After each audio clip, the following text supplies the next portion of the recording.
You're on video, buddy. What do you think? I just killed a buck, guys. Come on, let's go get it. Go. See him?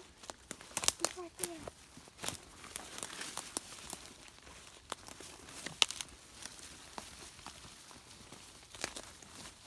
Cody, look. Look here. Blood trail. It's blood, Daddy.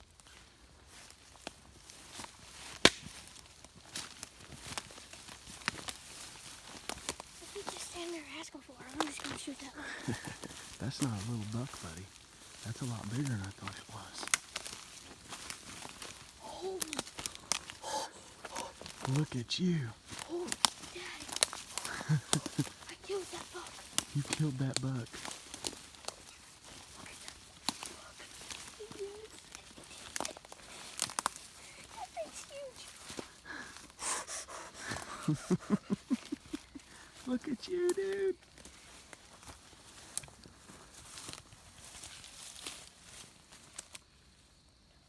The bullet went all the way through him. It went all the way through? Yeah. Okay. Holy smokes. How many points? 1, 2, 3, 4, 5, 6, 7, 8, 9, 10. A 10-point buck. Hello, everyone, and thank you for tuning in to the Moonlightin Outdoors podcast. If you hadn't already, please go on over and like and subscribe to our YouTube channel as well as our Instagram and Facebook. Thanks, guys. Hey, everyone. So I'm here with this man, Cody Coyote Hamm. What's up, dude? Nothing really. We are going to talk to you guys today in our first. This is going to happen every week. We're going to make our first interview for our Monday night. Basically, we're going to get on here and we're going to try to get a different kid every week. We're going to get them pumped up.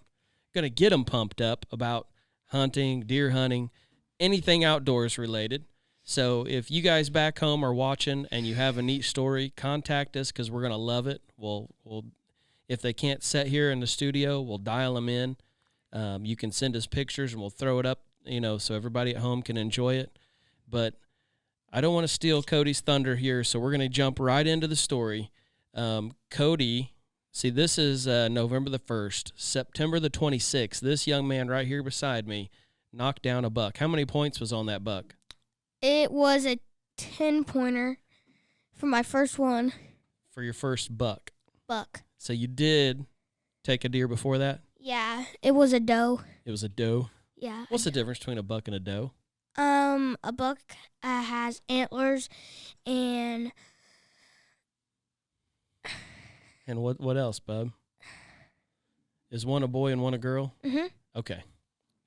You were just trying to think of how to say that. Yeah. You didn't want to make it weird, right, bub? Yeah, I didn't want to make it weird.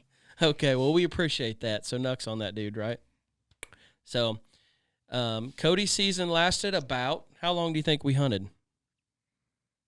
Maybe 30 minutes. Tops? Mm-hmm. Yep.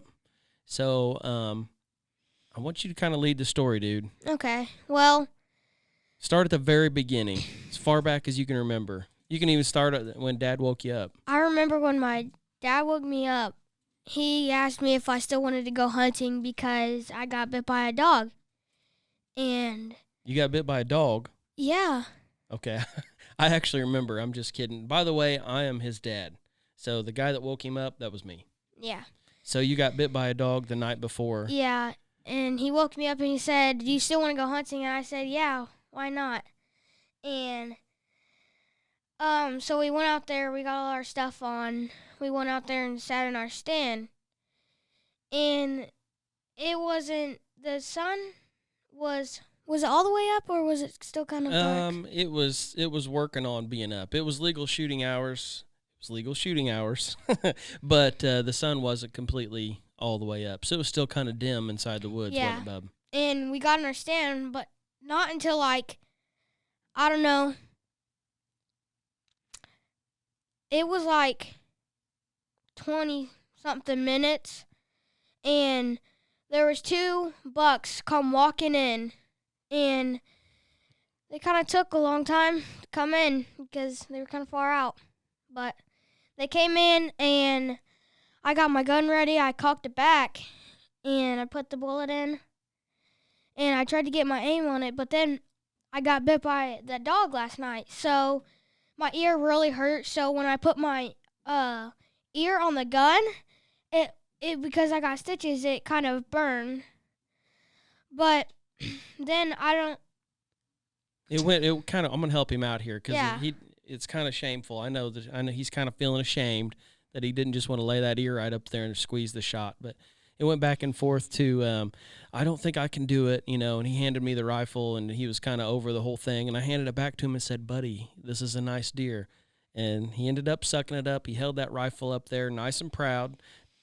Tell him how the shot went, dude. And I put my ear on there, and when I did that, I put the crosshairs on him, and right when I saw the crosshairs on him, I just shot. So, and he just surely it like jumped and tumbled a little bit, and then ran a little bit far, and then hit a tree, and then fell down.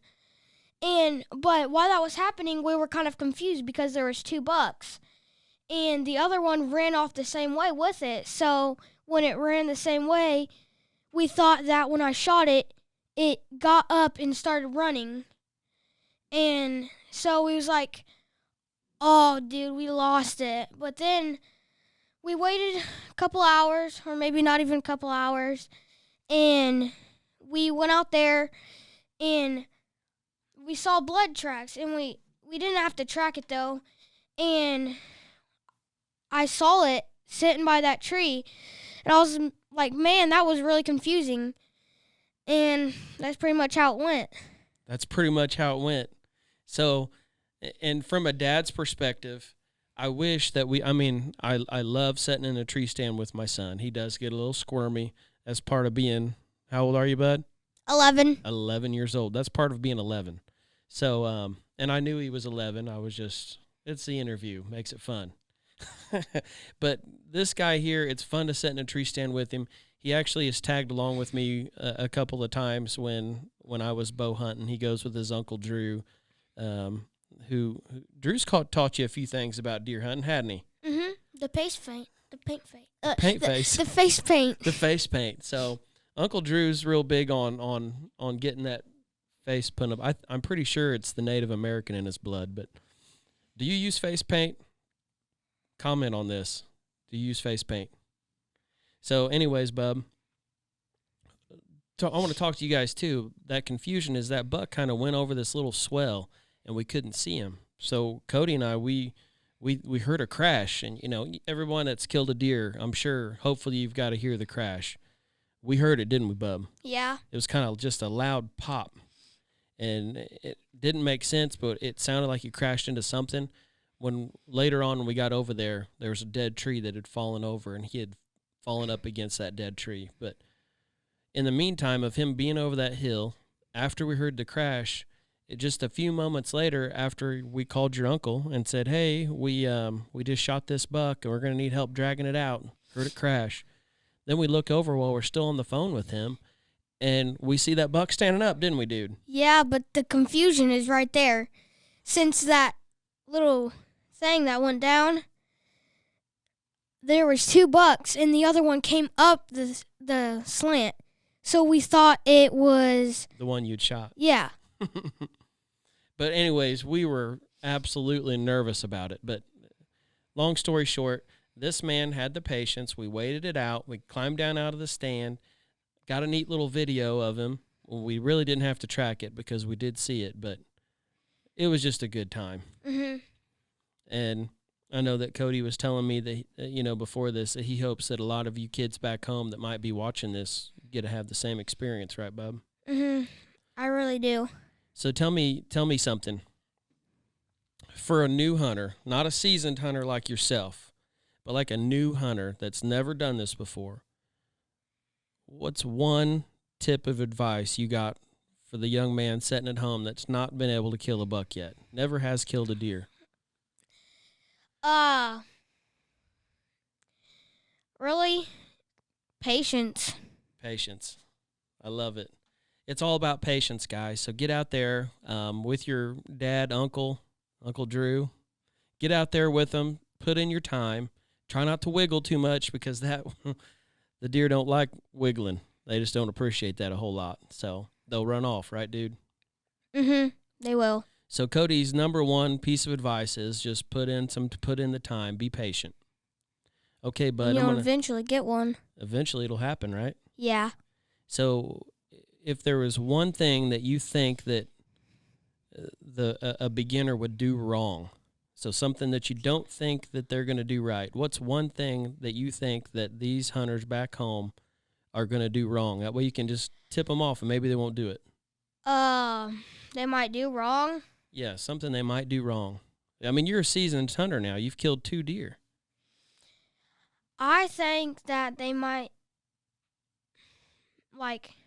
move around because I do that a lot, and I'm a seasoned hunter, so. That's right. So now that you're a seasoned hunter, you get to give that kind of advice, right, dude? Yeah, I do. Right. So, if anyone wants to sponsor Cody Coyote, I mean, are you open to sponsorships?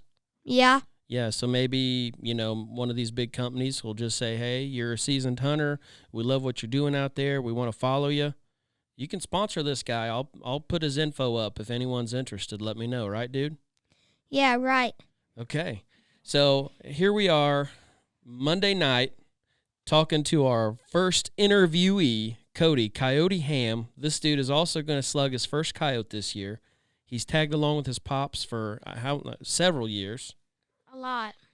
Hey, let's talk about that time when you thought I shot you. Let's talk about that for a minute. Okay, well, I don't really remember that. All I remember is I saying, "Did you shoot me?" So, guys, what happened was we had a night vision scanner, and Cody was scanning through, and he's like, hey, Dad, what's that? Well, I turned my rifle. I was scanning through my night vision rifle scope, and I looked over, and sure enough, Cody Coyote, he had tuned in on his first coyote. It was running in. Mind you, I was shooting an AR-15, not an AR-14 like who would call it. It was an actual AR-15. It was one worse than AR-14. But anyways, I was shooting an AR-15. Cody was out on my right-hand side. So when I shot that coyote, that hot brass flipped out the side and went down the back of Cody's collar. And he was just daggone convinced that he'd been shot. I learned something that night, keep my boy on the left side. And I think Cody learned something that night, too. Yeah, that hurt. It was hot, wasn't it, bub? It was really hot.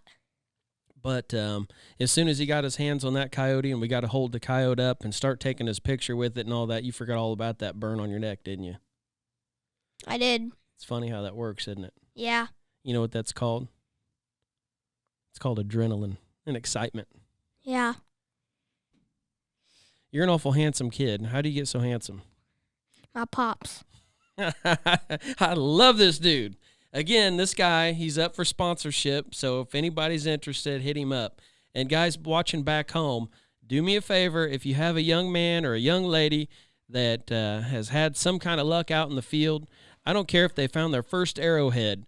I want to talk to them about it. So hit us up, Moonlightin Outdoors. We got a lot to talk about. Heck, I don't know. Maybe Cody Coyote will do the interview. You never know. I mean, pretty much anything like squirrels or rabbit or maybe you caught a big fish. Anything, right? Mm-hmm. Any type of hunting. Or fishing. Or fishing. Or any outdoor event. Heck, right? Is there anything that you think that we need to talk about before we call this a night? No, I don't see anything. Okay. Guys, don't mind the spider up here. Last night was Halloween, and we left one of our Halloween decorations up, so we'll get that fixed for next time. But thank you, everyone, for tuning in. Send me your videos, comment on Cody's, show him the love. Follow us on Facebook, Instagram. Subscribe to our YouTube channel. We love you. Have a good night.